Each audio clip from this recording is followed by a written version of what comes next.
네, JD인베스트먼트의 윤정조 대표 나오셨는데요. 어서 오세요. 예, 안녕하세요. 네, 5만 원권 신권이 나왔다. 네. 뭐 하고 싶으세요?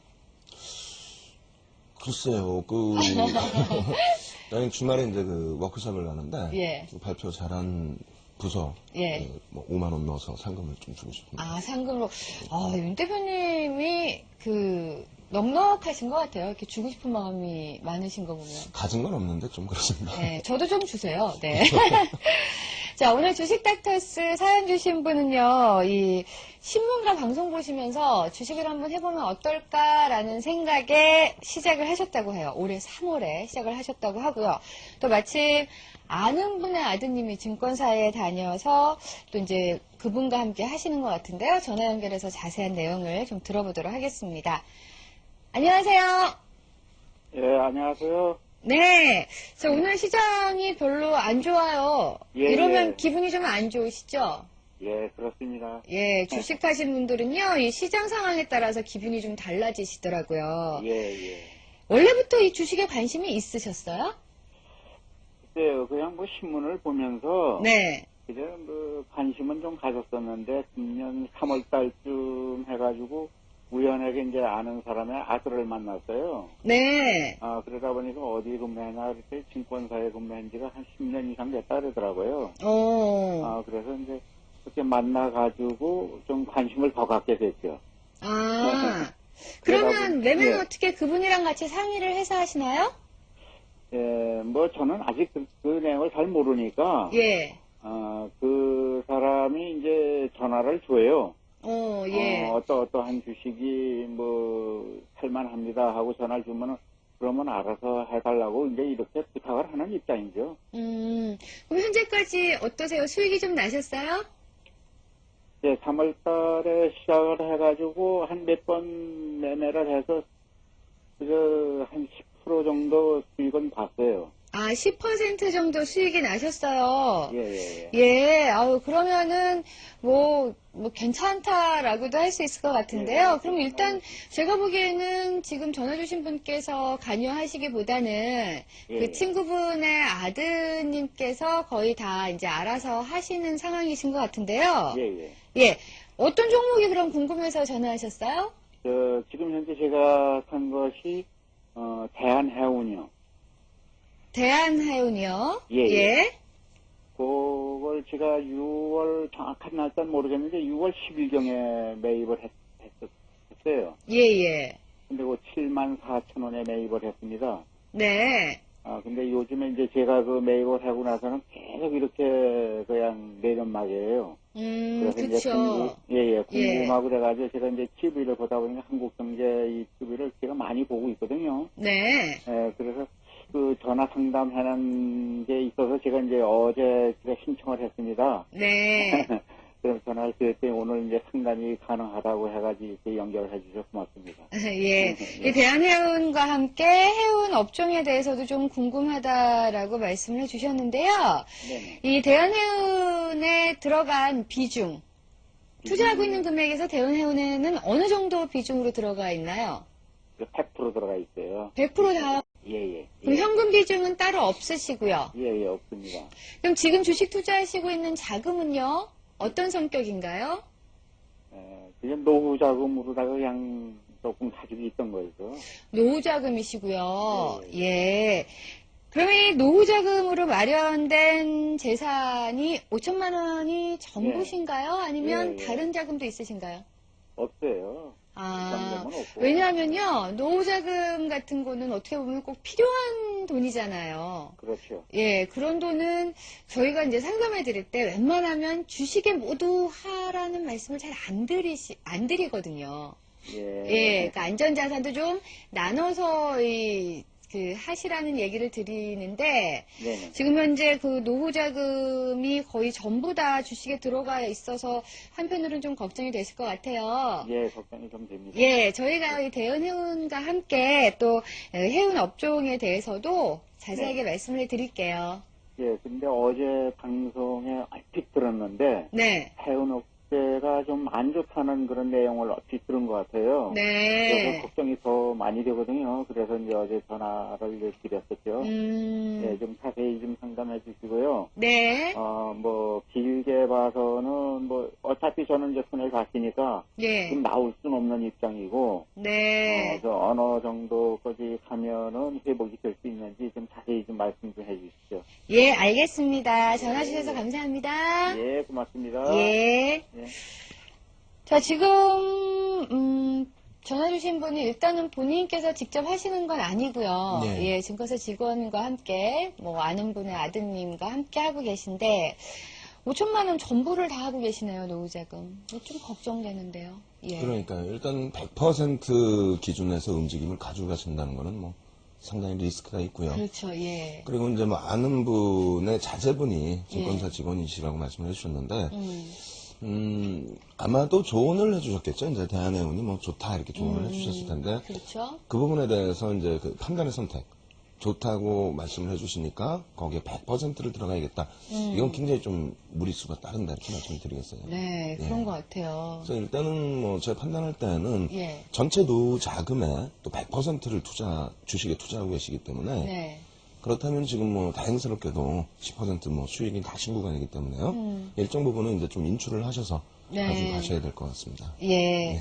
자, 지금 해운업계에 대한 그 걱정도 좀 있으세요. 뭐, 어제 네. 기사에 전망이 별로 안 좋다라는 기사를 읽은 것 같다고 말씀해 주셨는데, 해운업종, 뭐, 어떻게 보세요? 전문가분들은 어떻게 보고 계시는지 궁금해지네요. 일단 뭐 해운업종 같은 경우에 지금 뭐 좋다 나쁘다 말씀드리기가 애매한데 저는 이제 좀 예. 단호하게 말씀을 드린다면은 네. 단기적으로 안 좋다. 단기적으로. 예. 예. 지금 BDI 지수가 오른 이유를 아셔야 되는데요. 예. BDI 지수가 이제 급등을 했단 말이에요. 근데 12,000포인트에서부터 쭉 미끄러져서 600포인트대까지 내려왔습니다. 그 부분이 올 초인데요. 거기서부터 다시 급등하기 시작을 해서 예. 5월 말에 이제 3,000 기준, 그리고 6월 초순에 4,000. 예. 근데 이제 BDI 지수 중에서 가장 많은 부분을 차지하는 게 중국의 이제 철강석 부분입니다. 그러니까 이제 그 대한해운 같은 경우에 이제 벌크선 운임 지수의 영향을 가장 받는데 이 벌크선이라는 게 이제 곡물이라든가 원자재 뭐 이런 부분을 싣고 이제 오잖아요. 움직이잖아요. 예, 그렇죠. 근데 이제 중국의 철강석이 증가한 부분은 25% 증가를 했어요. 수입 부분. 예. 근데 운임이 어떻게 뭐 6배, 7배가 증가할 수 있다. 이건 불가능한 일이거든요. 그렇겠죠. 예. 근데 이제 다른 WS라든가 유조선 운임 지수라든가 HR 지수 같은 경우에는 바닥 반등이 거의 없습니다. 근데 가격 차이가 벌크선은 아무래도 어떤 규격을 맞춰서 물건을 싣는다기보다는 좀 석탄이라든가 이런 부분들 실을 때는 좀 자유롭잖아요. 실는 예, 자체가. 그래서 가격 자체가 좀 이제 용선료가 쌉니다. 상대적으로. 아. 그러다 보니까 투기 세력이 좀 붙어서 한 군데에서 이제 용선을 했다면, 배를 빌렸다면은 바로 운항하는 게 아니고 옆에 또 선사에 계속 이렇게 넘겨주는. 심할 경우에는 뭐 6차례에서 9차례까지도. 그래요? 그러다 보니까 투기 세력에 의한 거품. 네. 그래서 이제 그 약달러 기조가 3월부터 약달러 기조로 다시 이제 돌아서기 시작했는데 약달러 기조 속에서 자금들 뭐 예전처럼 2007년도만큼의 큰 자금은 아니더라도 시장에서 움직이다 보니까 그게 이제 그 전체 운임 지수 중에서 BDI 지수가 좀 이상급등이 나왔다. 근데 그거를 한번 표를 놓고 보면서 네. 실질적으로 그렇게 움직였는지 한번 확인을 해보도록 하겠습니다. 예. 일단 HR 지수, 컨테이너선 운임 지수가 되는데요. 빨간 색깔입니다. 네. 뭐 지금 컨테이너선 운임 지수 같은 경우 바닥에서 움직임이 없어요. 거의 없네요. 예, 예. 지표가 개선됐다 이거는 진짜 바닥에서 추가적으로 나빠지지 않았다의 기준인 것이 세계 경제가 살아났다 이렇게 볼 수는 없거든요. 예, 경기에 영향을 많이 받다 보니까 그렇죠. 그렇죠. 예. 그래서 이제 BDI 같은 경우는 12,000 근처에서부터 쭉 1000을 이탈시키고 내려온 부분에서 지금은 다시 4,000을 넘겨놓는. 네. 근데 이거는 과도하다는 얘기고요. 이걸 업황으로 해석하실 수 없고요. 예. 그런데 BDI 지수 내에서도 또 나뉩니다. 한 4가지, 5가지는 나뉘는데, 그러니까 선박의 크기 규모에 따라서 이제 조금씩 달라요. 네. 근데 이제 그, 지금 빨간 색깔 부분이 BHSI고요. 네. 그다음 BCI 기준이 이제, 발틱 케이지 사이즈 부분의 인덱스 부분인데, 이 부분에 있어서 BDI 지수에 가장 이제 큰 영향을 전체적으로 통합적으로 미치게 되는데요. 그래프 모양도 네, 비슷하네요. 예. 거의 뭐 흡사한데요. 예. 이쪽에서만 이런 움직임 나왔고, 같은 뭐 BDI 규모 차이에, 그러니까 벌크선의 규모 차이에 따라서는 아예 다른 쪽은 또 못 움직이고 있다. 이걸 어떻게 해운업황이 경기가 살아나서 좋아졌다라고 평가할 수 있느냐. 이건 절대 그렇게 평가할 수는 없고요. 네. 다만 이제 그 지금 뭐 시장 오늘 많이 밀려서 공포 분위기도 있습니다만 하반기 중에 저점을 한 번만 찍어준다면 네. 내년부터는 글로벌 시장의 그 공조화됐던 부분들 그 효과가 지금처럼의 지표가 아니라 확실하게 좀 개선돼서 나오지 않겠느냐. 그렇게 된다면 무엇보다도 뭐 산업 사이클상 해운 업종이 그때 돼서는 가장 뭐 강해질 수 있다. 단기적으로는 BDI 지수만 놓고 판단하시지 마시고요. 네. 좀 중장기적으로 놓고 보셔야 되는데 예. 현재로서는 비중이 높으니까 일단 인출 기준으로 말씀드리겠습니다.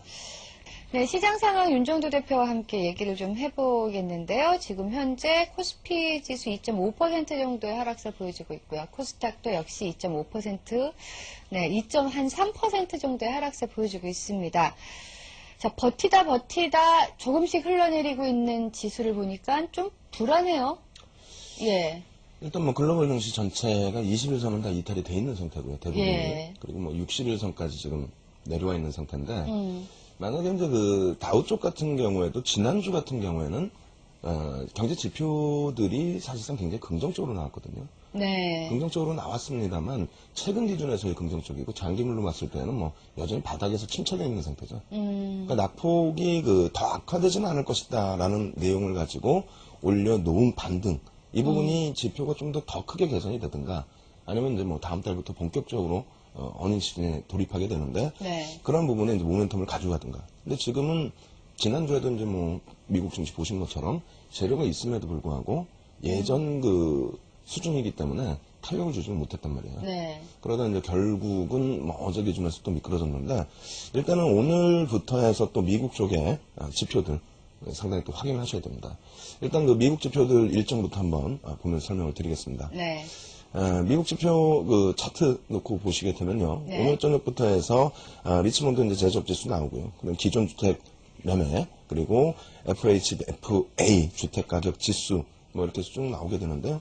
FOMC 이제 그 정책금리 결정에 대해서도 상당히 관심이 많이 모이고 그렇죠. 있죠. 예. 그리고 이제 신규 주택 판매 내일 또 나오게 됩니다. 그리고 25일날 GDP 관련해서는 뭐 연율 확정치가 나오는 것이지만 이 부분도 이제 뭐 시장에서는 관심이 좀 있고요. 네. 그 신규 실업수당 청구 건수 누적으로 놓고 봤을 때는 소폭 뭐 처음으로 감소됐다. 올해 들어서 1월 이후에 처음 감소됐다 했지만 여전히 뭐 안 좋습니다. 여전히 안 좋은 상태고. 그리고 기업 실적 부분이 이제 그 이번 주 중반까지는 뭐 그렇게 큰 업체는 없습니다만 일단 뭐 24일부터 해서는 뭐 나이키라든가 이런 업체의 실적 발표가 또 노출되어 있기 때문에 이 부분도 확인을 하셔야 되겠고요. 네. 실질 지표 보시면은 이제 그 주택가격 지수 같은 경우에는 소폭 또 추가적으로 가격 자체가 하락했을 것으로 예상하고 있습니다. 이 부분 역시 뭐 부담이 되겠죠. 그렇죠. 그리고 이제 기존 주택 매매에 있어서는 지난달 그 발표 나온 부분도 3월 대비해서는 증가를 했어요. 네. 근데 보시면 뭐 증가라고 놓고 보기에는 현재로서는 좀 뭐 버겁다. 그리고 리치몬드 제조업 지수 자체도 크게 개선된 폭이 아니기 때문에 네. 일단은 지표 모멘텀을 가지고 가기는 어렵다. 그래서 이번 주에도 이제 여전히 그 채권 발행을 하는데 이 채권 발행으로 인한 약달러 기조가 추가적으로 나오게 된다면 그동안은 그것을 바탕으로 이제 자산들이 아시아나 원자재 가격으로 이제 원자재 쪽으로 옮겨갔지만은 추가적인 약세 부분은 상당한 타격을 줄 수가 있습니다. 미국 경제 자체에.